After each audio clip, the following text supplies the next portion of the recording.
I'm going to talk about IT and IT ops, and I didn't know how to switch on the mic.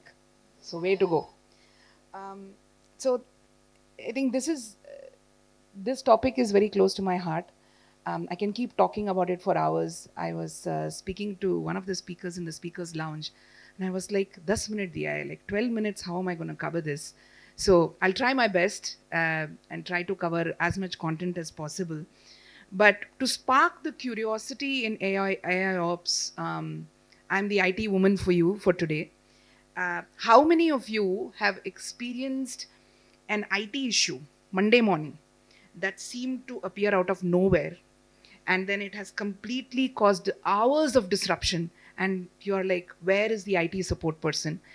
I don't even need a show of hands, but just humor me, show of hands, right? What if your IT systems could predict the problems even before it happened, right? And how would that change the way you work? So think about this as I lay the foundation for this talk. Wouldn't it be great if you could automate some of these things, where most of your IT troubleshooting can happen intelligently, and instead of constantly you're firefighting, right? And then what if your system could learn from the past behavior and incidents to prevent this in the future, right? So today's topic is AI ops trends and vision in autonomous IT environments. Trends we already know. I'm not going to focus too much on trends. I might probably breeze through it. We can talk later on. Um, but why AI ops for IT environments? Because managing IT systems manually is like using a flip phone in the age of smartphone. If you have any takeaway from this session, that's what I would say. It's smart in your smartphone that makes your IT systems smarter, not harder.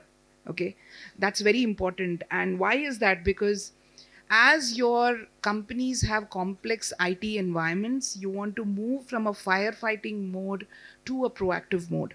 And you want that IT mastery so that it prevents those IT disasters even before they start. CrowdStrike is one example. We have many more such examples, right?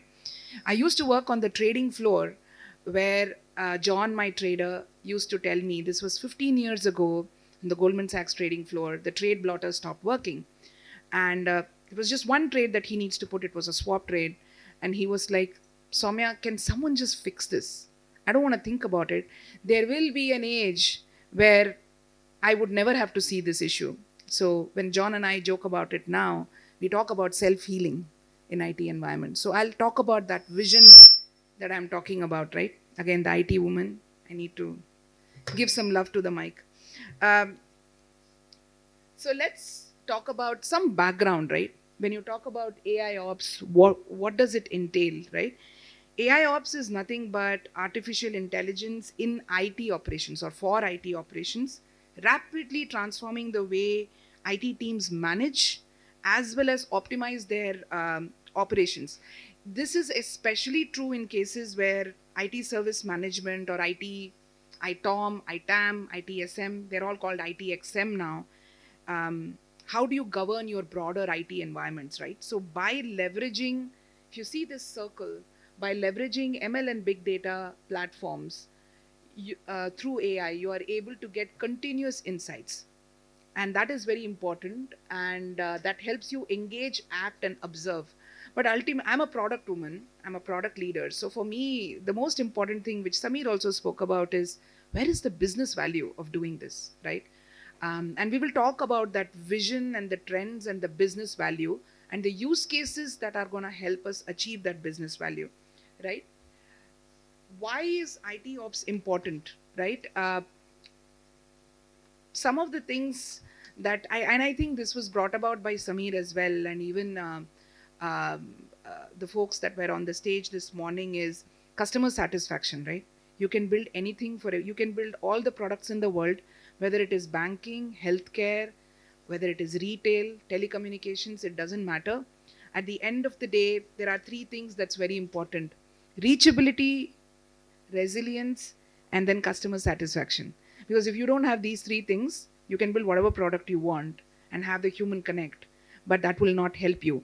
So in this case, why is it important? swift incident resolutions, right? So, for example, if I have a proper way to get a response from a system, my MTTR, the developers would understand this, the mean time to resolution reduces drastically.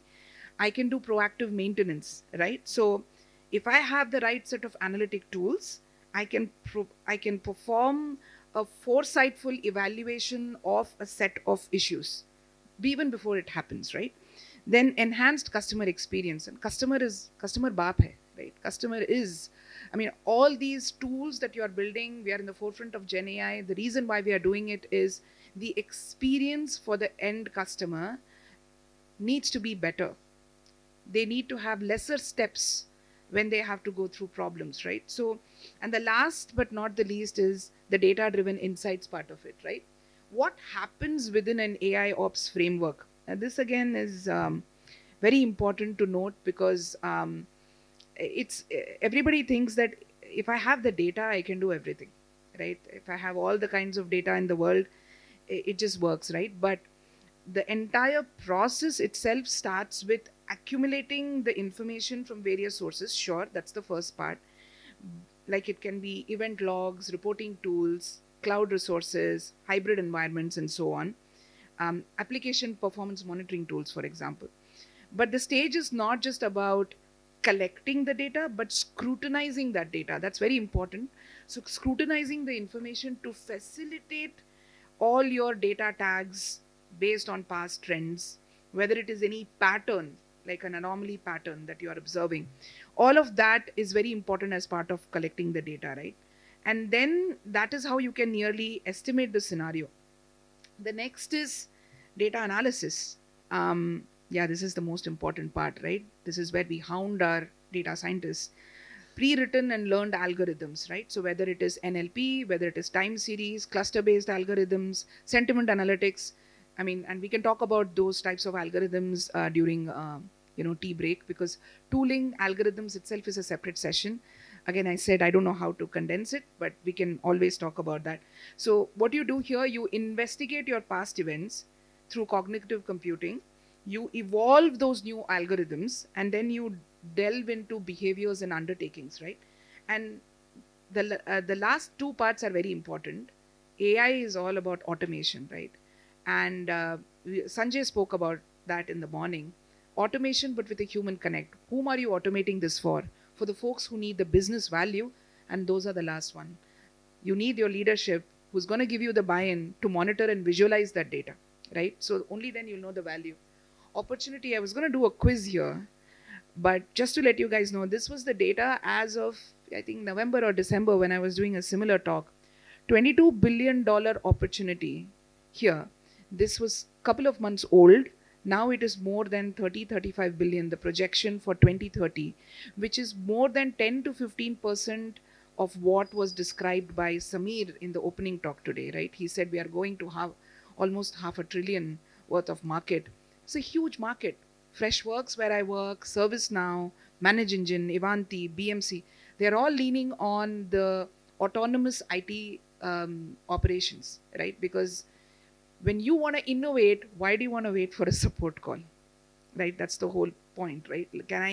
Get the can I seamlessly integrate with the environments, have capture proactive insights so that I don't have to worry about this, right? And how is this market growing?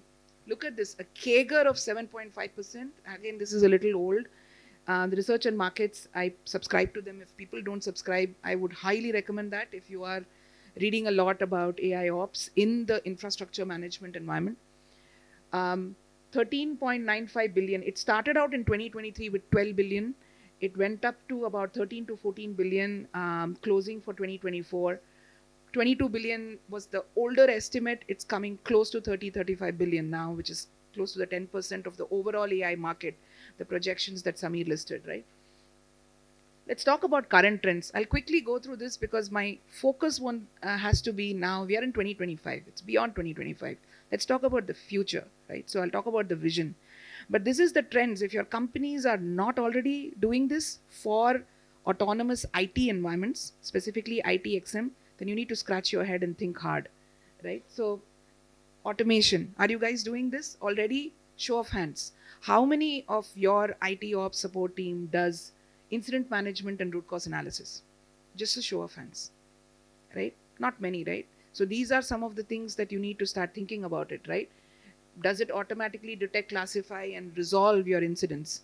I know there are many products in the market who are doing the service, especially in the service management industry, right? Root cause analysis. I know we do root cause analysis. RCAs are a favorite topic that happen after the fact, right? Favorite. Five whys. It's a great consulting topic. Let's do a five whys. Let's all get into a boardroom, huddle for five whys and root cause analysis. Do you need to do root cause analysis? Can the system do it for you, right? Then predictive analytics, my favorite topic, proactive issue resolution. Forecasting is a very important thing, right? I forecast potential incidents based on a certain pattern, right? This is where specific ML algorithms come into play. We can talk about that, after the session. Capacity management. What if my the team that is working on provisioning data storage is able to build capacity management and understand the capacity much before, right? If there are more EBS volumes required, can that be provisioned beforehand? Um, Advanced service management, ticketing, and all of that. If I go dig deep into it, I'll actually be kind of promoting my company. But again, ITSM plays a huge role here, right? A lot of agentic tickets come into picture. You have co-pilots right now, which help you. And agentic AI is at the forefront of it, where you can do it through virtual agents. Why sit for hours trying to resolve your issues when menial tasks can be resolved directly through advanced service management? Anomaly detection, and then contextual intelligence, very very important from a ESM perspective, enterprise service management perspective, where you want to have linked to insights to various business goals.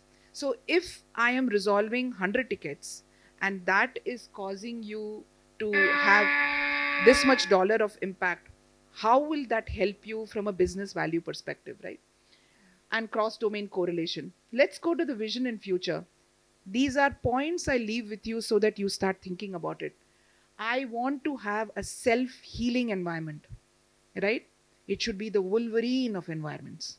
Gets slashed, it heals on itself, right? I want a personalized IT support across departments, not just one department. I'm an employee of an organization. I want to have a new mouse. At the same time, I want to know about my PF transaction. At the same time, I want to know about my paternal or maternal leave policy. All at the same time. Contextual, personalized support, continuous improvement, AI driven insights, and smarter practices. Security and threat management, which goes without saying, very important. Sangeeta spoke about it in the banking environment. Security, threat. I would add sustainability also in the mix. You need to monitor your anomalies and enforce the policies dynamically. Hyper automated workflow, my favorite topic. We should talk about this. And that's about it, right?